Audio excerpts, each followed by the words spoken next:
કલાક પૂર્ણ થઈ ગયા છે। આગામી રણનીતિ શું, તંત્ર દ્વારા પરવાનગી મળશે કે કેમ? એક કુંવારી કન્યાની આબરૂ લેનારી અમરેલીની કલંકિત ઘટનાએ સમગ્ર ગુજરાત નું નાક વાઢ્યું છે। ત્યારે એક નિર્દોષ દીકરીના ન્યાય માટે ગઈકાલે સવારે શરૂ થયેલું નારી સ્વાભિમાન આંદોલન એને આજે સળંગ 24 કલાક પૂરા થયા। એમ છતાં રાજ્ય સરકાર દ્વારા જે કોઈ કાયદાનો ભંગ કરનારા લોકો છે એને હજુ સુધી સજા આપવામાં આવી નથી। ત્યારે આ આંદોલનને પરિણામ સુધી આગળ ધપાવવા માટે પરેશ ધાનાણી વધુ 24 કલાક અન્નના દાણા વગર આ ધરણાને આગળ ધપાવવાની જાહેરાત કરે છે।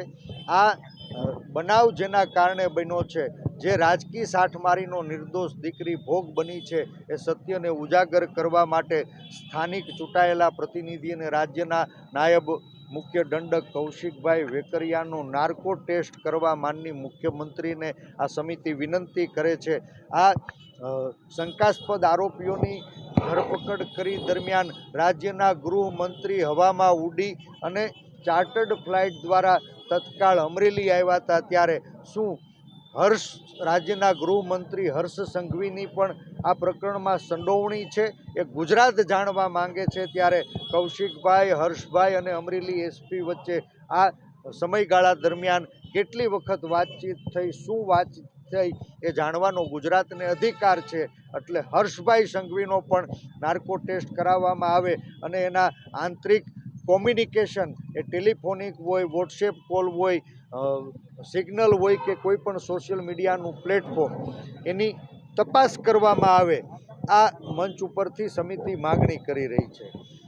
દીકરીને ન્યાય મળે એ માટે આ 8 મુદ્દાઓને હું ફરી દોહરાવતો નથી, પણ એ જ 8 મુદ્દાઓની એક સૂત્રી લડાઈ અમે આગળ ધપાવવાના છીએ। સમગ્ર ગુજરાતમાં આ જ 2 સવાલો અને 8 મુદ્દાઓને લઈ અને ન્યાય માંગવાના છીએ। ત્યારે આ લડાઈને આગળ ધપાવવાની આજથી અમે કાયદાકીય મોરચે શરૂઆત કરી રહ્યા છે। રાજ્યના પોલીસ વડાને એ દીકરી દ્વારા રજૂઆત થાય, ફરિયાદ થાય અને આવતા દિવસોમાં કાયદાકીય મોરચે આ લડાઈને આક્રમક બનાવવાનો કાર્યવાહી અમે શરૂ કરી છે।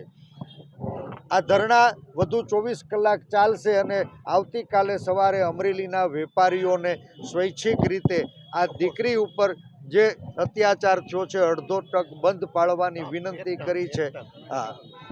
એ અમરેલીના વેપારીઓ આવતીકાલે બપોર સુધી અમરેલી બંધ રાખી સરકારને જગાડે એવી અમે વિનંતી કરી છે અને મને વિશ્વાસ છે કે મારું અમરેલી બંધ રહી અને આ પીડિતની વેદનાને વાચા આપશે। આ લડાઈને આગળ ધપાવવા માટે મહાનગરો, શહેર અને તાલુકા કક્ષાએ નારી સ્વાભિમાન મંચની અમે રચના કરવા જઈ રહ્યા છીએ અને આવતા દિવસોમાં નારી સ્વાભિમાન મંચ ઉપર તમામ રાજકીય આગેવાનો, સામાજિક આગેવાનો, સંસ્થાઓ જોડાય અને નારી સ્વાભિમાનની લડાઈને વધુ આક્રમકતાથી આગળ ધપાવશે એવો મને સંપૂર્ણ વિશ્વાસ છે। રાજ્યના તમામ તાલુકાઓમાં નારી સ્વાભિમાન આંદોલન સમિતિ દ્વારા આવતા દિવસોમાં દીકરીને ન્યાય અપાવવા, આવી ઘટનાઓનું પુનરાવર્તન ન થાય એના માટે આવેદન આપશે અને સાથે જ આ સમાજ ઉપર પ્રભાવ પાડનારા એ ધાર્મિક આગેવાનો હોય, સામાજિક આગેવાનો હોય, રાજકીય આગેવાનો હોય, સ્વૈચ્છિક સંસ્થાઓ હોય, એ બધાને આંદોલનમાં જોડવા માટે થઈને અમે વિનંતી કરવાના છીએ, વિનંતી પત્ર લખવાના છીએ, શક્ય હશે ત્યાં રૂબરૂ મુલાકાત પણ લેવાના છીએ। બધા જ સન્માનની સાધુઓ, સંતો, તમામ સમાજના શ્રેષ્ઠીઓ, સામાજિક, રાજકીય અને સ્વૈચ્છિક સંસ્થાના પ્રતિનિધિઓ આ નારી સ્વાભિમાન આંદોલનની અંદર સમર્થન કરે, સરકાર ઉપર દબાવ ઊભો કરી એક નિર્દોષ દીકરીને ન્યાય અપાવે, એ લડાઈને અમે આગળ ધપાવવાના છીએ।